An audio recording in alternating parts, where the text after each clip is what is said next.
Tatlong bagay na nagpapamukhang dugyot ang bahay mo. Kahit naglilinis ka naman. Number 1. Kalat na hindi mo napapansin. Yung lalagay ko muna dito. Pile na never mo na inayos.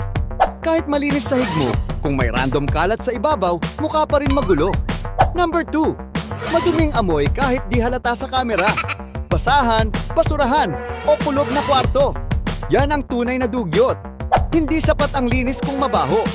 Amoy ay first impression ng bahay mo. Number 3. Overload sa gamit.